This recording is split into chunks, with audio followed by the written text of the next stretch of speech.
G'day, have I got a story for you? Check the disclaimer. Season 2, Episode 42, Secret Mission. Jason speaking. I'm excited for today. It's finally time. I look down at my arms as I roll up my jacket sleeves to reveal my many, many watches. They are all set to different times, but that is kind of the point. I've got a lot of things I have to do. May as well do them all today. I grin as I make another silly joke to myself that very few people will get if they don't know me and what I do.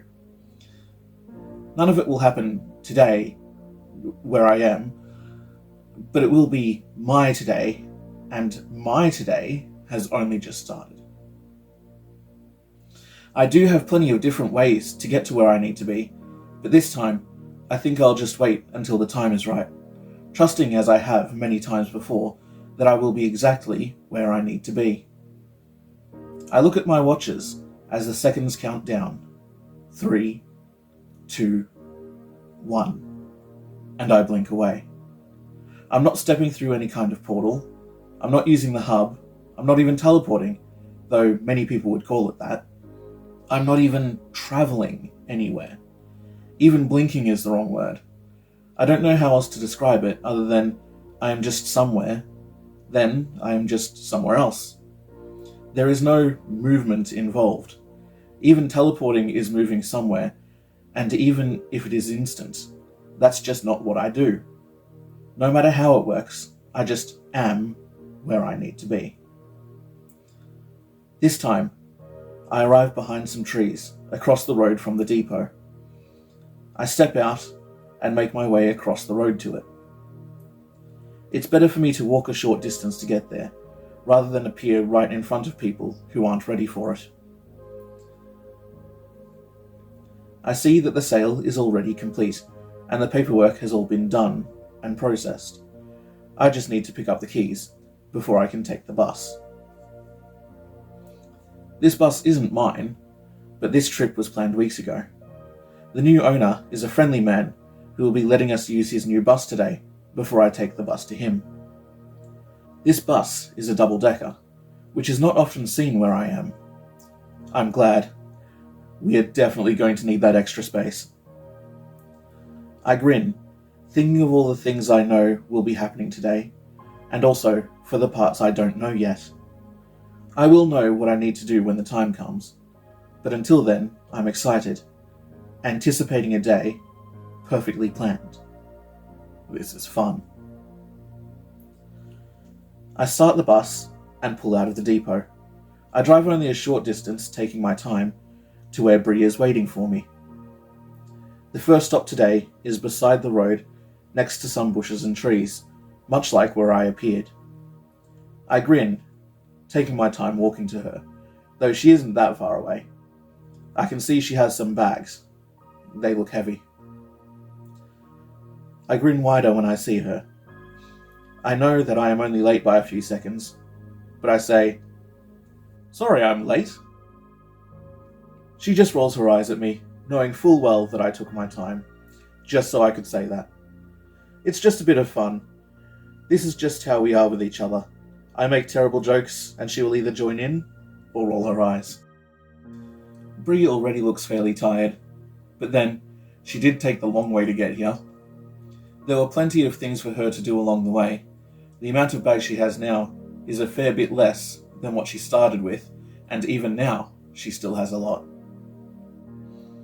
At least she can rest while I drive. Not that she will be sleeping, knowing her, but she will be off her feet for some time. She also won't need to be alert, paying attention to traffic. Not that there is much of that around here. I pick up most of the bags while she carries the rest. These are going to be for all the people we will be helping today. Speaking of, the young boy who was waiting here with Bree, he comes out from behind the bushes. Wow, he is so skinny. The three of us walk over to the bus together, and Bree and I stay up the front. The young boy has his choice of any seat he would like as our first passenger for our magnificent road trip. We put the bags down behind the driver's seat, Bree sitting directly behind me as I drive. The contents of all those bags will be used later. The boy ends up sitting fairly close by, not wanting to be left alone. "Don't worry," I say. "It won't be long before we pick up more passengers. You won't be by yourself for long." The boy looks glad, but also scared. Bree talks with him as I begin to drive. I am glad that this trip will be on a fairly straight road because even though I can drive it safely, I don't often drive vehicles this large. It isn't long before we pick up a few more passengers. When we stop for them, we share passphrases, code words that had been set up beforehand by little sweetheart, or I suppose I should call her Code 3 today. I say, "Road trip!" The new passengers respond with, "I have no money for a ticket." I give them all a warm smile and say, "You need no money for a ticket. Have a seat." This is just a little bit of fun for me, but much more importantly, a reassurance for everyone who gets on board that this is the correct bus. I continue driving and listen as Bree seems to be able to help each person feel more comfortable, and I can hear the apprehension, the fear in their voices slowly melt away. One of our passengers is a beautiful golden retriever. I see her waiting patiently for us. She is sitting on the side of the road, and I can see her tail wagging as the doors open. I smile at her and say, "Come on, beauty." Her tail wags faster as she hears her name. Calling Beauty by her name let her know that this was the correct bus for her, as she obviously wouldn't be able to say the passphrase. She quickly got onto the bus and sat with Bree, as though she knew that's exactly what she was supposed to do. I see her in the rear vision mirror, watching the door each time it opens, waiting eagerly for when we pick up her owner and friend. Beauty wasn't the first animal to come on board, and she definitely isn't the last. Most of the animals have come with people though. Beauty is the first one to get on by herself. As she sits behind me, I can tell she has a loving temperament. She waits with Bree, content and happy, knowing she will soon be with her human again. I know that Beauty and her human met in the past some time ago, and they instantly adored each other. The young girl immediately loved this dog, and Beauty also loved her. It's like the two of them found exactly what they were looking for. A friend that would always be there for them. Unconditional love. They were forcibly separated soon after. The girl was taken away, dragged by a grip around her forearm that was far stronger and more painful than it needed to be. She was kicking, screaming, and begging, not wanting to be separated from Beauty. Tears were streaming down her face, but the adult dragging her away didn't care. Beauty was tied to a tree by a thick cord and left behind. The adult tied her there because she was barking loudly, trying to get to her friend, to protect her from the adult dragging her away. She bit and tore at the cord for some time, days, struggling until she was finally free. By the time she ripped herself away from that tree, her friend was long gone. She tried her best to track her friend down, but was unable to find her. That was until little sweetheart, Code 3, got involved. Code 3 has a penchant for helping and rescuing everyone she can. As the name implies, she embodies a sweetheart.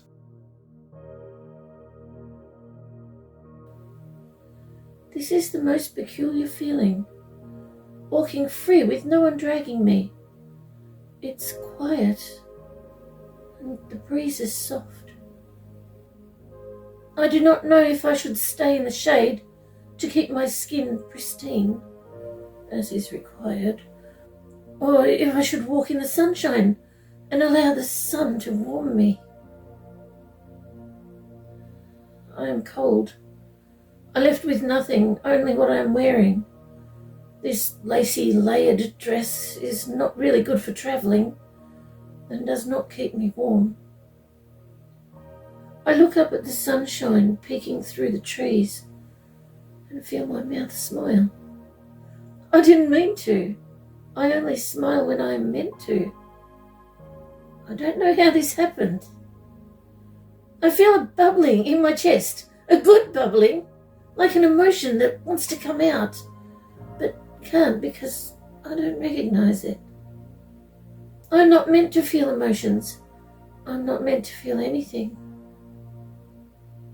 I tentatively step into the sunshine, letting the apprehension drop away as I tip my head back to feel the sun on my face. It is so inviting and feels like a cloak of warmth surrounding me. The bumps on my skin are disappearing as I walk further. I remember the last time I felt the bubbling. It was when I met Beauty. Her excited squeaks and wiggly tail made me smile, the same way I did today, without meaning to. She had such soft golden fur and snuggled into me like I was a normal person. I felt something else too when I was with her, like a calm that made my insides stop tensing and my body felt kind of restful. It didn't last long. I wasn't allowed to feel those things. Suddenly I wasn't allowed to be anywhere near her. It was the first time my scream escaped my lips. I had kept it hidden for so long, just screaming inside myself, but that day I couldn't contain it. I did everything I could to stay with Beauty, but I couldn't get to her. I wasn't strong enough. That is when I decided to listen to the inside voice. She had been talking in my thoughts for such a long time, and I had heard her, but I didn't want to listen. She told me that I could escape and go somewhere safe. I didn't believe her. Safe places aren't real. But I wanted to get back to Beauty. I needed to. So that is when we came up with the plan. Since she was code 3, we decided that I needed a secret agent name too. So that is when I became Agent Daisy. It is kind of surprising how easy it was to escape. I didn't think it would be. I didn't think I was ever alone. I thought that someone was always waiting for me to try to leave so that I could be caught and punished. Not that they ever needed a reason for that. Every time Code 3 told me I could escape, I would test to see if it was true. I would get so close, but then a tightness would fill my chest or a sound would make me jump, and I would run back to my place and sit like I meant to. But then, every time, they had no idea of what I had done. They didn't know I left my place. They didn't know I had run to the door or out to the fence. He would have done something to me if he knew. But he did nothing. He had no idea. I knew the next time Code 3 said that it was time, I would listen and I would escape. It was actually early this morning. First, I heard the door slam and the key turned, and the engine started. After a moment, Code 3 told me, "Agent Daisy, the area is clear now, you can go." I made sure this time that I stayed calm for my mission. I pulled out the little key like I did the last few times that opened the lock. I did not run. I wasn't going to get that tightness in my chest, and I wasn't going to let anything make me jump. Not this time. I walked out to the big door and reached up above my head while on tiptoes, just like last time. The door opened. It creaked, but I didn't jump. I stepped outside and closed the door behind me. All clear, Agent Daisy. Code 3 was my lookout. Roger that, I said in my mind, as I walked calmly down the path to the fence, reminding myself that there will be a squeak. Gates often squeak. It is very normal. Excellent work, Agent Daisy. I hear. Even though I am focused on my mission, I cannot help but enjoy my surroundings. It is so rare that I am permitted to go anywhere that has trees or plants or flowers. It is so beautiful, with the breeze gently brushing past me. Everything just feels different, lighter, and calmer somehow. I continue walking. I don't look back. I won't look back. I won't deviate from my path. I know the directions from Code 3. I am still following that path now, with Code 3 as my lookout and guide. I am sure I will finish this mission easily. I have been walking a long time now, and I will keep walking until I reach my destination. Once I am with Beauty, I won't need to be a secret agent anymore. I will have completed my mission, and we will be safe. I feel the warmth of the sun dwindle as it hides behind a hillside, and I am covered in shadow. Bumps covering my arms again. I wrap my arms around myself. I am determined. The cold will not stop me. I think of Beauty, how snuggly she is, and I feel that bubbling in my chest again. I hope she remembers me. I hope she will be happy to see me. Agent Daisy, she is ready and waiting for you, Code 3 says. At the same time, she gives me a picture in my thoughts of Beauty sitting on a big bus, watching for me to arrive. I see it in the distance. The big bus. My mission is almost over.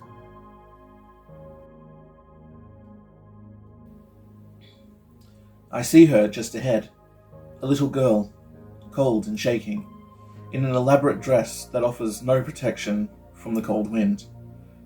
I feel excitement churning in my chest as we approach. I have been waiting for this pickup.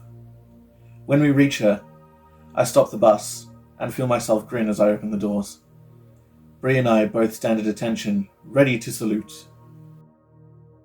Mission complete, Agent Daisy, I say as she stands straighter and barely has enough time to salute right back at us before Beauty wiggles past me and rolls into Daisy's arms with her tail wagging so strongly it wags her entire body. I think Beauty has been waiting for you, I say with a laugh as the golden retriever licks all over Daisy's face while making very excited noises. Beauty presses her nose into Daisy like she is trying to guide her inside, then leads her through the bus, running forward and jumping around with so much enthusiasm. Daisy runs behind her, following Beauty to their seats, her arms reaching out for her as she tells Beauty how much she missed her and how glad she is to see her again. Beauty keeps responding in excited barks and still has not stopped wagging all over. They take their seats and I start to drive, watching in the rearview mirror as tears stream down Daisy's face, her arms wrapped around Beauty as she half cries, half laughs. Bree walks over to Daisy and Beauty with 2 bags and a breakfast ready for them, and I can see Daisy looks so relieved and so happy. I won't be able to wipe the smile from my face knowing how different their lives will be now.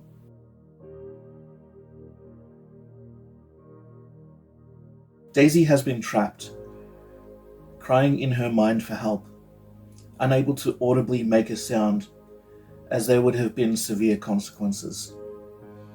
She was told she had to be silent, seen, and not heard, and perfect, not an iota of clothing or hair out of place. Even when she was hurt, over and over again. She had to be perfect. She had an ache inside her, telling her there had to be more than just this. There had to be somewhere where she did not have to be hurt. Somewhere that she could just exist without always being afraid of what was coming. She wanted to leave. She wanted to be anywhere else, but she was unable to escape by herself, too afraid of the outside world. She didn't know what to do out there, or how to find a place that was safe, or if even such a place existed. But Code 3 heard her. Code 3 was determined to help Daisy escape, and together they came up with a plan. I look back in the rearview mirror. Daisy and Beauty are now snuggling together with a blanket. Beauty's head resting in Daisy's lap, as Daisy strokes Beauty's golden fur. I am amazed at how Code 3 can do this. Beauty came to us, got on the bus on her own, and found a place to sit and waited for her friend, like she knew.